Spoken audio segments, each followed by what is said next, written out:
उलमा इकराम ने फरमाया क़यामत का दिन होगा, अल्लाह के दरबार के अंदर आएगा हाफिज कुरान।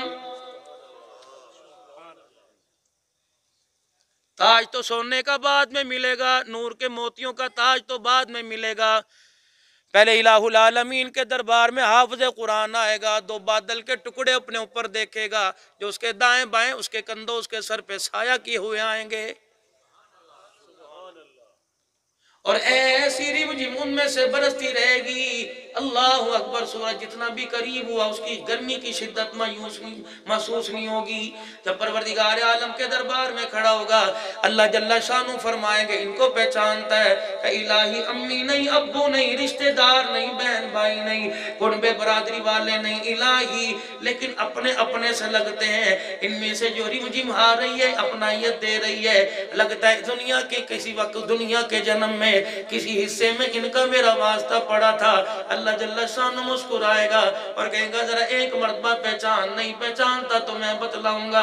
इलाहुल आलमीन तू ही बतला दे क्या चीज है। अल्लाह फरमाएंगे जो दाएं बादल का टुकड़ा ये सूरह बकरा है और बाएं बादल का टुकड़ा ये सूरह आल इमरान है। और बंदे दुनिया के अंदर तिलावत किया करता था, ये आज तेरे पे इतने मेहरबान हुए मैदान माशर में छतरी का साया बन के तेरे ऊपर आ गए। बेड़े ही पहाड़, मजे ही मजे। 1 रुपया नहीं लग रहा इस तालीम के ऊपर। अब थोड़ी सी और बात अर्ज कर दूं, नाराज ना होना।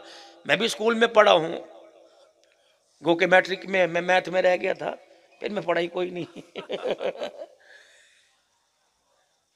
लेकिन अल्लाह जल्ला शानू ने दीन की बरकत से बहुत कुछ दिया।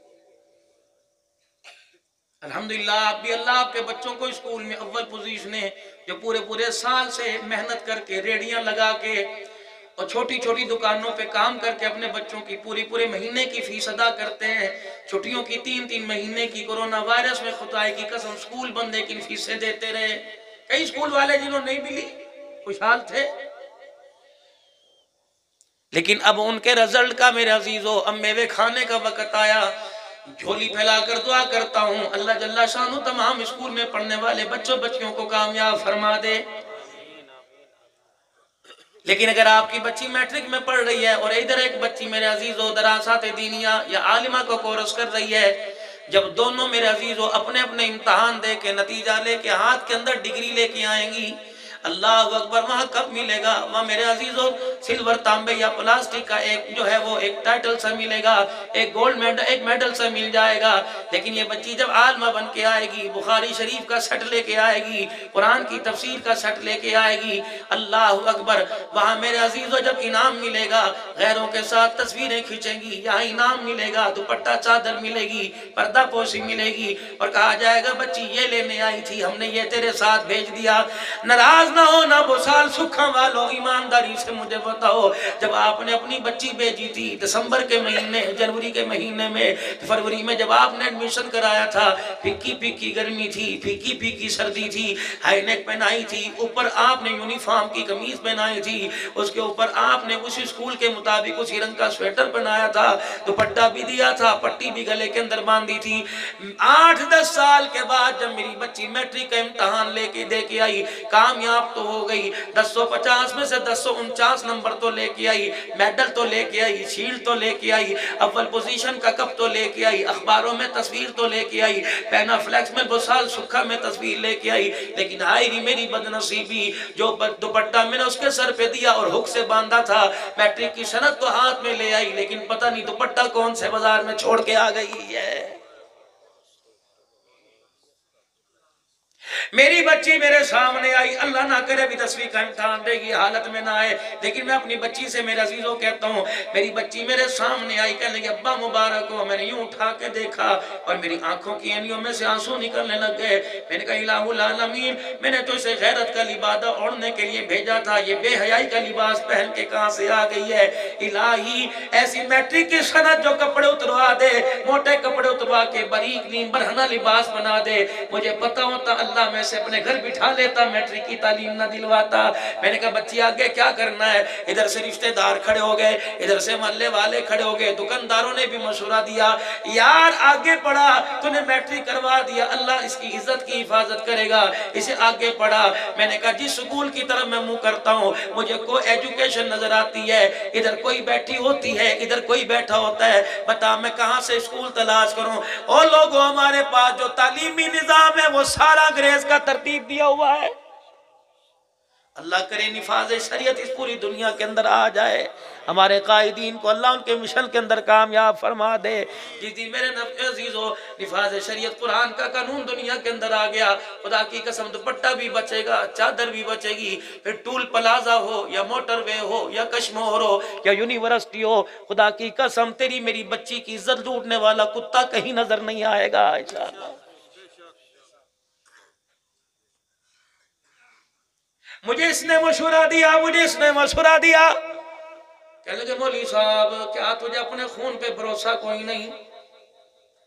और मेरी बच्ची भी कमरे में शाम को आ गई, अम्मा ने को नहीं मारी और कहा तू बात कर, अम्मा कहने लगी नहीं तू बात कर। ये आई, अजी आपसे एक बात करनी है। क्या बात करनी है? अजी आपको अपनी बच्ची पे भरोसा नहीं, आप जालिम कब से बन गए?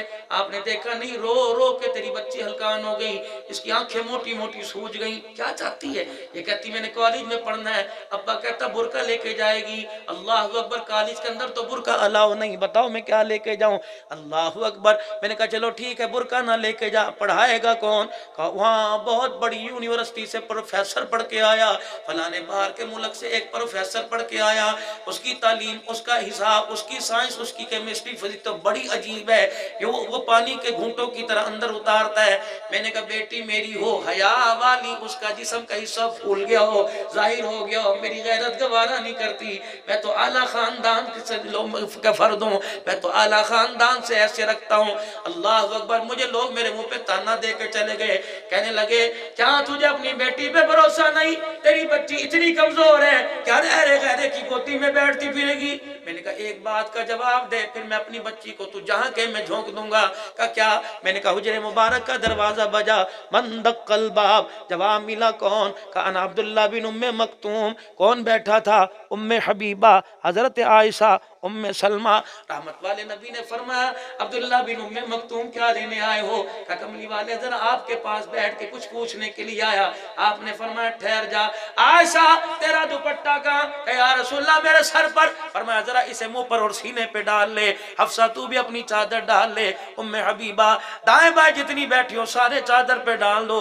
एक माई बोली, कहने की कमली वाले वो आंखों वाला नहीं वो अंधा है। रहमत वाले नबी ने फरमाया वो अंधा है, तुम तो अंधी कोई नहीं हो। मैं नहीं चाहता अगर उसकी निगाह ना पड़े तो तुम्हारी पाक निगाह किसी गैर महरम पे पड़ गई तो मोहम्मद की इज्जत वाली पगड़ी का जनाजा निकल जाएगा।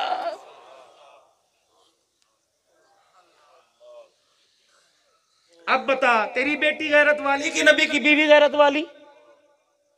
आयशा अम्मा से बड़ी कोई गैरत वाली है? हजरत हफ्सा उम्मे सलमा से, जिसके अब्बे के बोलने पर कुरान बोले, जिसके बाप के कपड़े उतरे और टाट का लिबास पहने जिब्राइल सलाम लेके आ जाए, जिसका भाई मुआविया रजी अल्लाह तआला कुरान उतरे हुजूर से लिखने के लिए बुलाए। ये गैरत वाले कि हम गैरत वाले? बोलो बोलो बोलो। अगली बार हमने कहा 4 घंटे ही तो पड़ेगी, हमने कहा 4 घंटे ही तो पड़ेगी। अब्बू छोड़ने जाएगा, भाई छोड़ने जाएगा, रिश्तेदार छोड़ने जाएंगे। मैंने कहा बिल्कुल ठीक, चलो चलो वक्त कमा लिया ना, आओ मदीने चलें, आओ सारे मदीने चलें। कुंबद खजरा की चौखट पर हमें हमारा ईमान दरवाजा बजाने की इजाजत नहीं देता कि पैगंबर डिस्टर्ब ना हो जाए। सिद्दीक तो कंधे पर उठा के गारों के अंदर ले जा सकता है, लेकिन मेरे नबी के सामने आंख उठा नहीं सकता। ला तरफउ अस्वातकुम फौका सौति नबी। जब सिद्दीक ऊंचा नहीं बोल सकता तो तुझे मुझे भी ऊंचा बोलने की इजाजत नहीं है। या रसूल अल्लाह सल्लल्लाहु अलैहि वसल्लम, बरादरी जीने नहीं देती, कुनबा जीने नहीं देता, खानदान मुझे जीने नहीं देता, रिश्तेदार बरादरी जीने नहीं देती, मैं क्या करूं? बच्ची ना पढ़ाऊं तो दरवाजे पे रिश्ता नहीं आएगा। पहले रिश्ता देखने के लिए जाया करते थे, पूछा करते थे हंडी रोटी पकानी आती है कि नहीं, कपड़े सीने आते कि नहीं, स्वेटर बुनना आता है कि नहीं, बाप दादे की सास ससुर की इज्जत करनी आती है कि नहीं, दादे को क्या कहती है, रोटी किस वक्त देती है, सुबह किस वक्त उठती है, रात को किस वक्त सोती है, महीने में कितनी मरतबा कुरान पढ़ती है। हाय मेरे अजीजों, अब तो सबसे पहले जाके पूछते हैं अल्लाह अकबर, ये कैसी है, इसे आदमियों के साथ बोलने की सलाहियत है कि नहीं, इसे आदमियों के अंदर खड़े होकर मुकाबला करने की सलाहियत है कि नहीं। हमारा तो अकेला ही पूत है। अल्लाह अकबर, हम तो ऐसी बहू चाहते हैं जो बाजार भी संभाले, दुकान भी संभाले, मोटरसाइकिल भी चलाए, रिक्शा भी चलाए, प्लाजो पे टूल प्लाजे की पर्चियां भी काटे, पोलियो के कतरे पिलाए। अल्लाह अकबर, हमें तो ऐसी बच्ची चाहिए।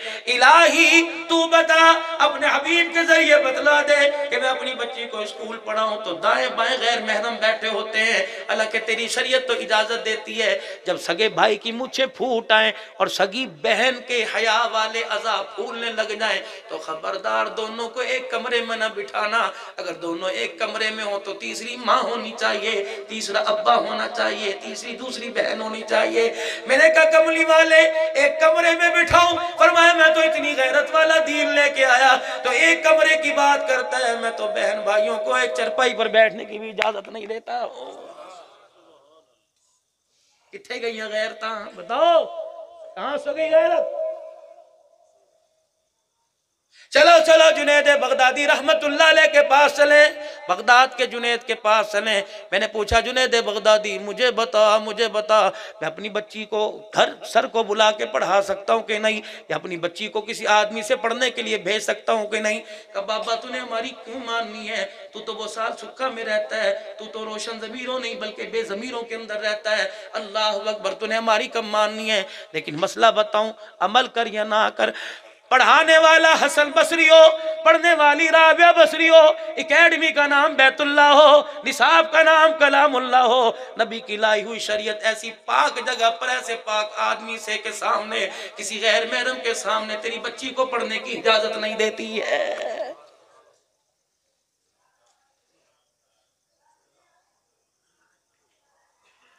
मोहल्ले वाली का लड़का तेरी लड़की को 7 उंगली